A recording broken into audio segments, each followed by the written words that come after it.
La plume, seul débris qui resta des deux ailes de l'archange englouti dans les nuits éternelles, était toujours au bord du gouffre ténébreux. Les morts laissent ainsi quelquefois derrière eux quelque chose de même au seuil de la nuit triste, sorte de lueur vague et sombre qui persiste.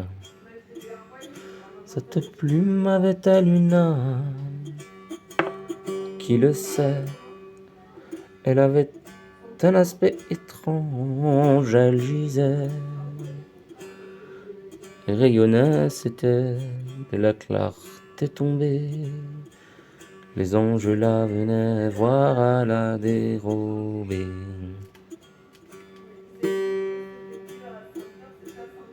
Elle leur rappelait leur grand porte-flambeau.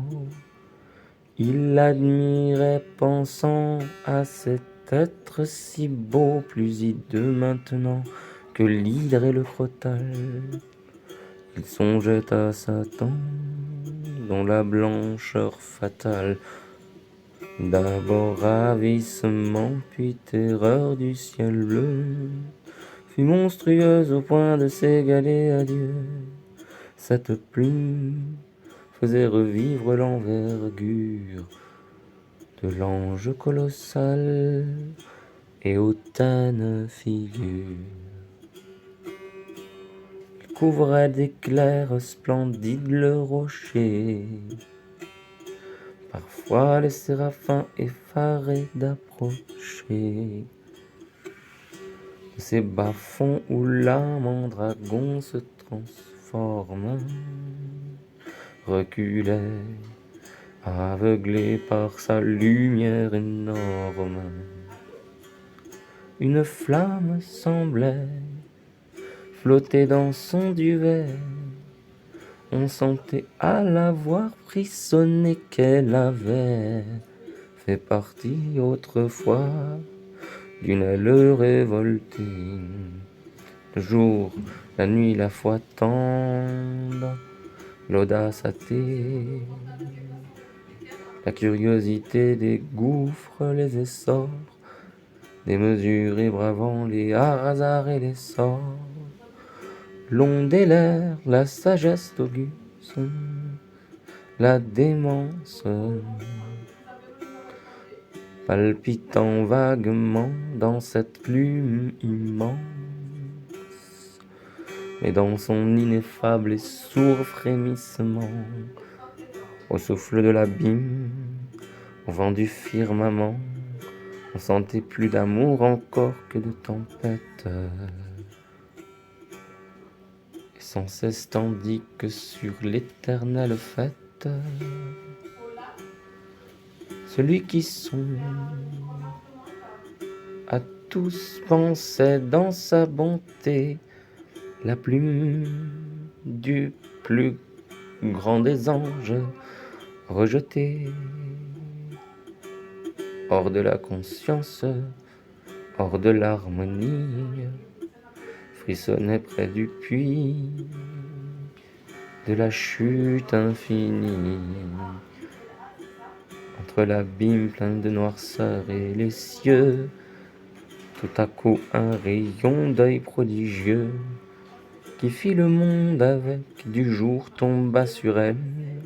Sous ce rayon, lueur douce surnaturelle, la plume tressaillit, brilla, vibra, grandit, prit une forme et fut vivante. Et l'on eût dit un éblouissement qui devient femme, avec le glissement mystérieux d'une âme. Elle se souleva debout, et se dressant éclaira l'infini d'un sourire innocent. Et les anges tremblants d'amour la regardaient, les chérubins jumeaux qui l'un et l'autre adhèrent. Les groupes constellés du matin et du soir, les vertus, les esprits se penchèrent pour voir cette sœur de l'enfer et du paradis naître. Jamais le ciel sacré n'avait contemplé d'être plus sublime au milieu des souffles et des voix, en la voyant si fière et si pure à la fois. La pensée hésitait entre l'aigle et la Vierge, sa face défiant le gouffre qui submerge, mêlant l'embrasement et le rayonnement, flamboyait, et c'était sous un sourcil charmant. Le regard de la foudre avec l'œil de l'aurore, l'archange du soleil, qu'un feu céleste d'or dit. Quel nom faut-il nommer cet ange odieux? Alors dans l'absolu de l'être a pour milieu, on entendit sortir des profondeurs du verbe le mot qui sur le front du jeune ange superbe, encore vague et flottant dans la vaste clarté, fit tout à coup éclore un astre. Liberté.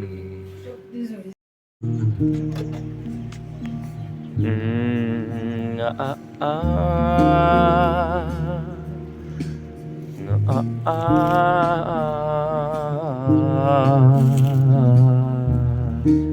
ah, pa pa pa ta pa pa la pa la ba da da da da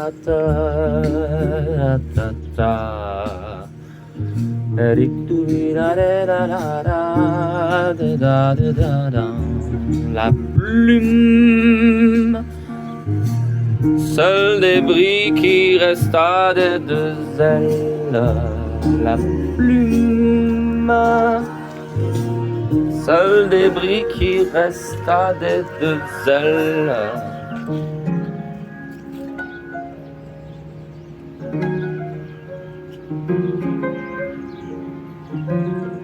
La plume, seul débris qui resta des deux ailes de l'archange englouti dans les nuits éternelles,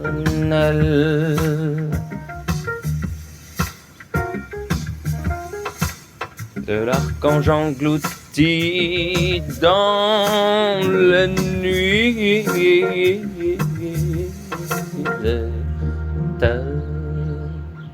éternelles.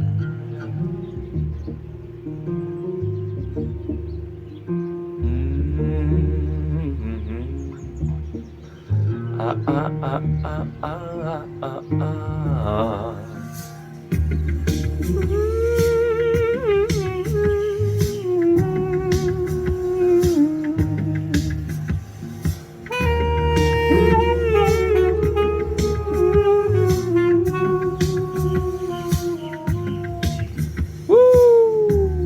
La plume, seul débris qui resta des deux ailes de l'archange englouti dans les nuits éternelles. La plume était toujours au bord du gouffre ténébreux. Les morts laissent ainsi quelquefois derrière eux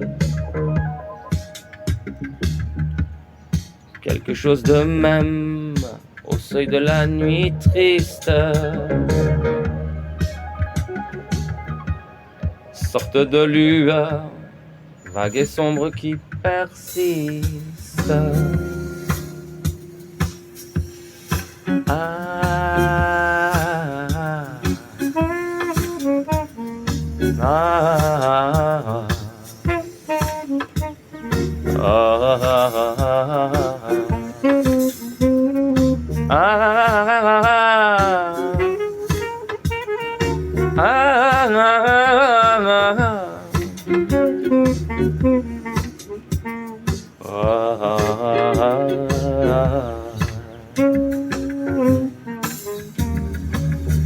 Cette plume avait-elle une âme? Qui le sait? Elle avait un aspect étrange, elle disait. Cette plume rayonnait, c'était de la clarté tombée.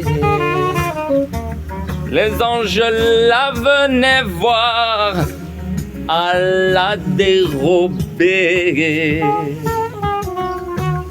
Elle rappelait le grand porte-flambeau. Il l'admirait pensant à cet être si beau.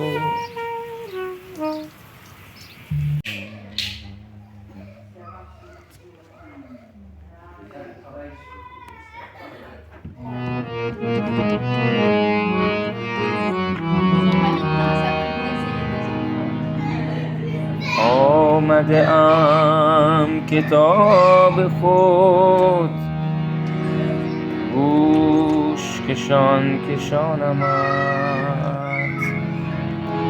بی دل و بی خودت کنم در دل و جان نشانمت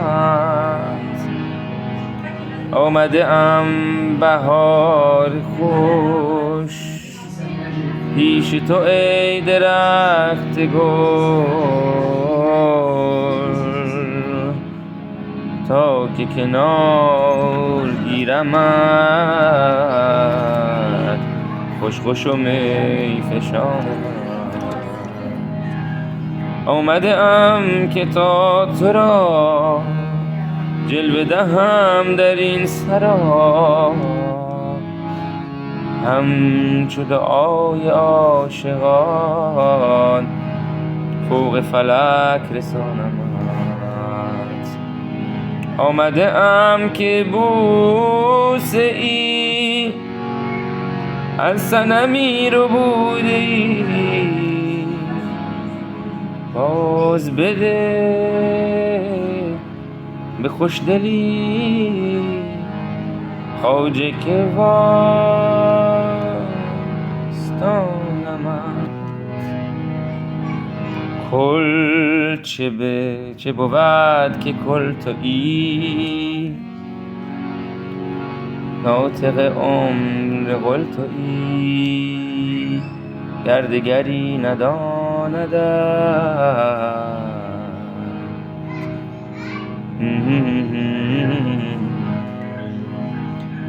کل چه بود که کل تویی ناطق عمر قل تویی گردگری نداندت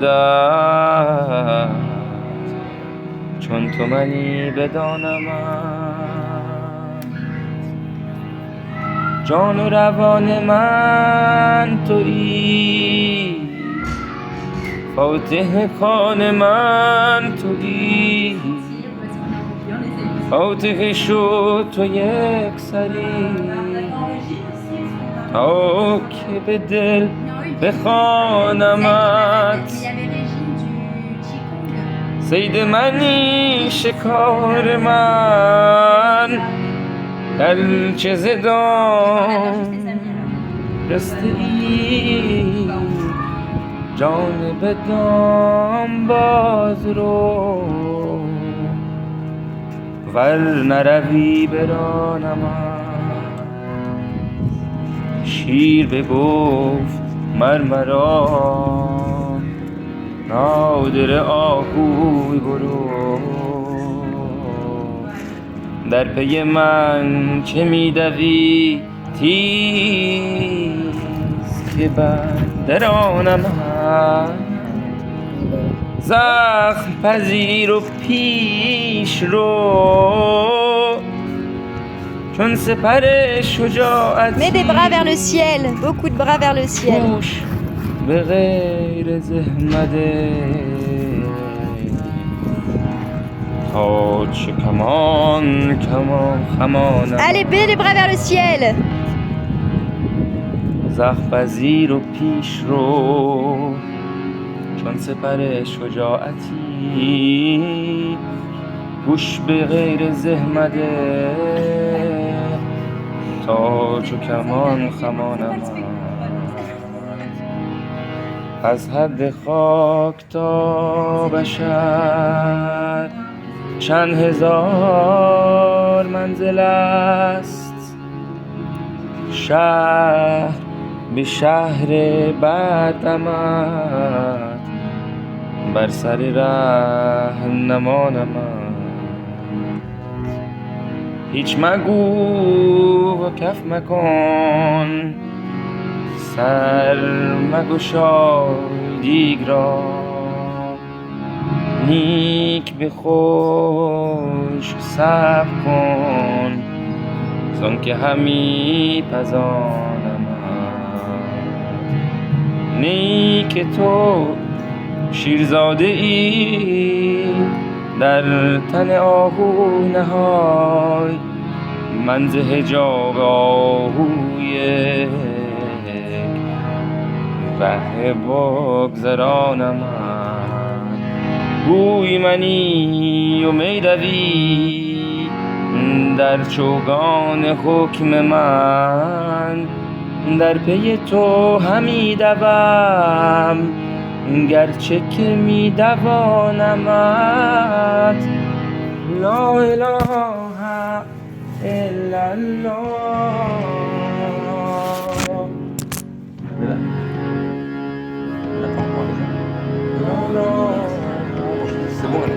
الا الله لا اله الا الله لا اله الا J'en attends, j'ai un truc et je comprends pas pourquoi. Ça met un décompte quand j'envoie le message.